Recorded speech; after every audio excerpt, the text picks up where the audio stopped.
बहू से नफरत।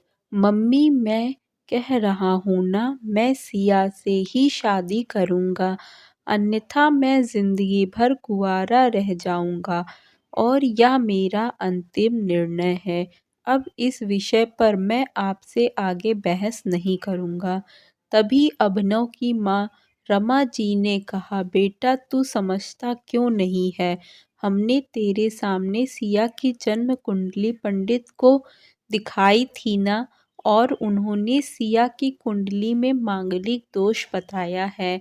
अब तू बता, सब कुछ पता होते हुए हम तेरी शादी एक मांगलिक लड़की से कैसे कर दें?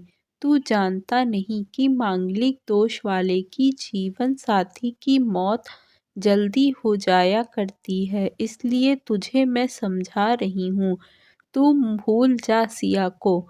रमा जी ने अभिनव को बहुत समझाया, पर अभिनव का कहना था कि जब मैंने सिया से प्यार किया था, तब मैंने उसके साथ प्यार करते हुए जन्म कुंडली का मिलान नहीं किया था, ना ही मैं इस मिलानों को मानता हूँ।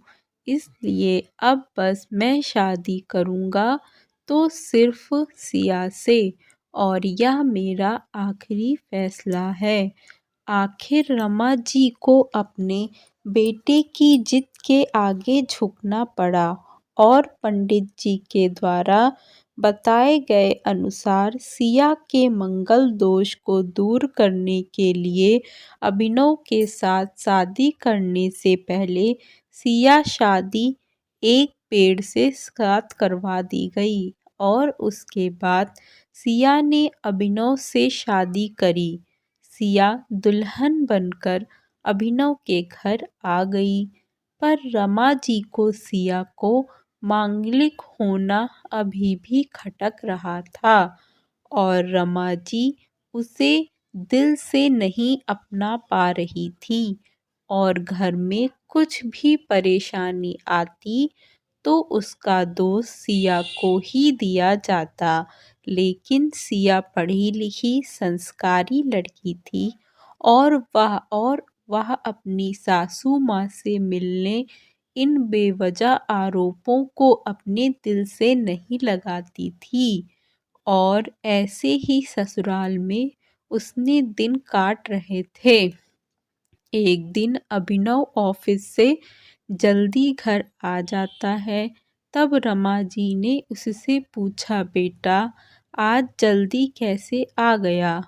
तब उसने बताया, माँ आज सुबह से ही मेरे सिर दर्द और बहुत कमजोरी आ रही है, इसलिए ऑफिस से काम करने की हिम्मत ही नहीं हो रही थी मेरी।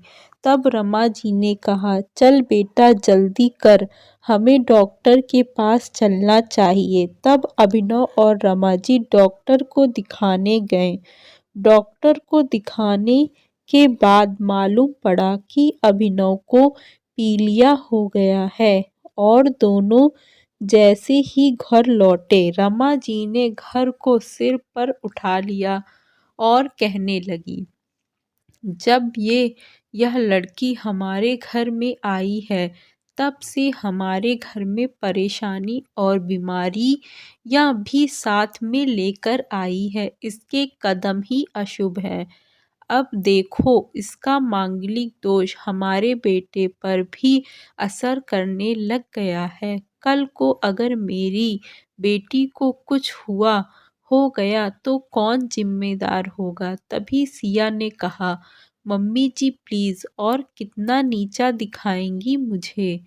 आज तक मैं चुप रही क्योंकि पापा ने यही सिखाया था कि बड़ों के आगे ससुराल में जवाब मत देना, पर आज तो आपने हद ही पार कर दी है।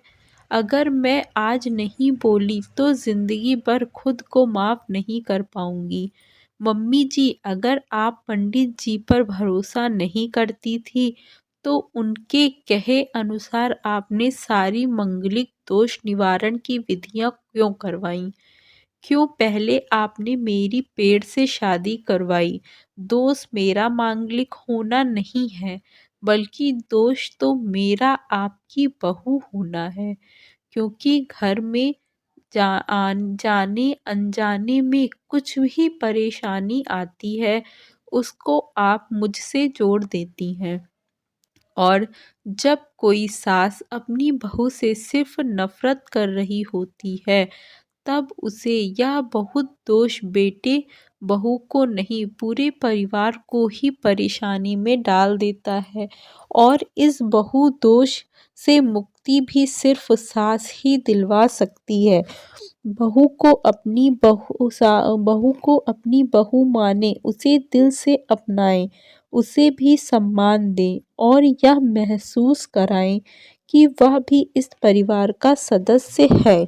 नहीं तो बहू दोष मंगलिक दोष से भी ज्यादा पीड़ादायक हो जाता है। सिया की कही हुई बातें रमा जी के दिल को झकझोर रही थी और उन्हें मन ही मन पश्चाताप भी हो रहा था।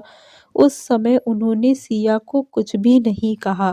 थोड़े दिन बाद अभिनव बिल्कुल ठीक हो गया और ऑफिस जाने लगा और 1 महीने बाद अभिनव की सैलरी भी बढ़ गई। तब उसने घर आकर उसका श्रेय श्रिया को दिया और रमा जी बोली, हाँ सही है बेटा, तू तो सारा श्रेय बहू को ही देगा।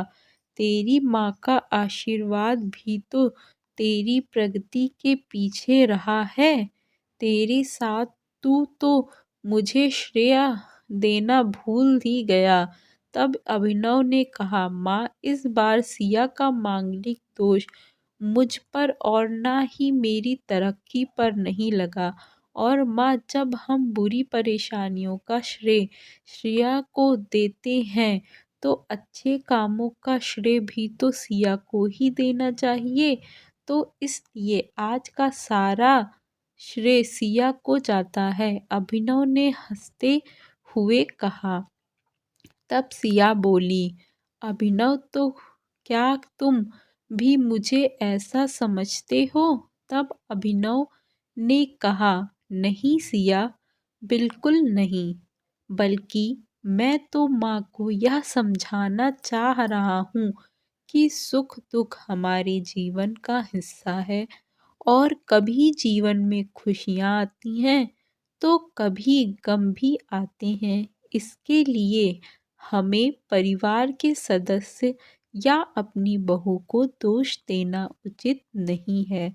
तभी रमा जी बोली, बेटा सही कह रहा है तू, और तेरी तरक्की ही बहुत है। मुझे इस झूठे दोषों से बाहर निकालने के लिए आज मैं यह कसम लेती हूँ कि आज के बाद मैं सिया को किसी भी बात का दोष नहीं दूंगी। यह सुनकर सिया आज बहुत खुश थी, क्योंकि आज उसको उसकी सास ने मांगलिक दोष के साथ साथ बहु दोषों से भी मुक्ति दे दी थी।